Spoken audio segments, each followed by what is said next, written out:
Hello and welcome to today's virtual lesson. Today's lesson is on the protist kingdom, and we've already discussed the characteristics of the monoran kingdom, which was our last kingdom, and that included the archaea and the bacteria. And so now we're going to move on to a group called the protists. They're probably a little more complex than the monorans, but their origins and where they came from is a little bit different. So where did the protist kingdom come from? Originally there were two kingdoms. Everything was either classified as a plant or an animal. Eventually they added the fungus kingdom because the fungi were very different from the plants, and so they split off of the plant kingdom. And then they actually moved the archaea and the bacteria out of the animal or plant kingdoms and into their own kingdoms. And so we were left with 5. And now eventually they discovered there were some that didn't really fit well into either plant kingdom or animal kingdom or fungus kingdom. And they kind of kicked out some of the members and made them into a misfit group called the protist kingdom. Sometimes they refer to the protist kingdom as the junk drawer of all the kingdoms. They don't have that much in common with each other.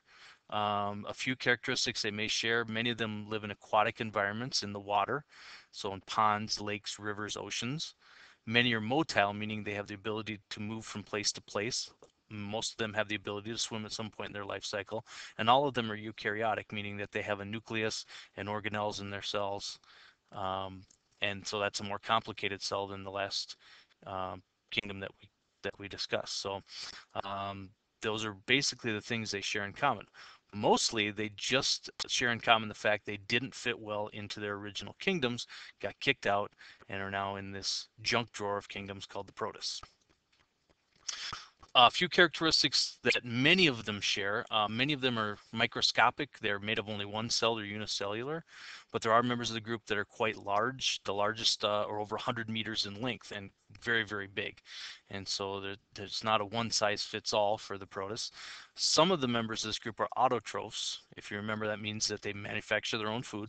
Some of them are heterotrophs, meaning that they have to eat other organisms. Some are decomposers, that they eat dead or decaying things. So they don't really have a lot in common with how they get their energy. Many of them are free living, but some are parasites, meaning they have a host, they live inside of the host, and they rob food from them. So we often say it's often easier to say what a protist is not. It is not a plant, it is not an animal, it's not a fungus, but it is a eukaryotic organism with more complex cells than the monorans. Our main groups of protists, the way we classify them, basically on how they get their food. Plant-like protists are plant-like because they're autotrophs. They do photosynthesis, they manufacture their own food, and they don't have to eat any other organisms. The common name for this group, they are known as algae, and we're probably familiar with algae if you've seen it growing on the inside of a fish tank or something like that. Animal-like protists are heterotrophs, meaning that they have to eat other organisms, and they get their food by hunting down or searching out food source and actually eating it. Collectively, this group are known as protozoa. Proto is meaning first, zoa is animal. And so these are the first animal-like organisms, they think. And lastly, the fungus-like protists, which are decomposers. Like fungus, most of them eat dead, decaying material or organisms. And there is no common name for this group. They're simply the fungus-like protists. It's a rather small group, only a couple members there, but that's the 3 main groups in how we classify the protists. A couple of examples, plant-like protists, seaweed and kelp would be a good example. A lot of unicellular green algae, pond scum would also be in this group. The animal-like protists would include organisms like the paramecium, which has got all this little cilia on the outside. Things like the amoeba and the euglena would also be here. And then finally, the fungus-like protists, the slime molds, and the water molds would be here. These are ones that were one-time fungi but got kicked out mostly because of the fact that they can move. Slime molds can ooze and crawl, and fungus can't.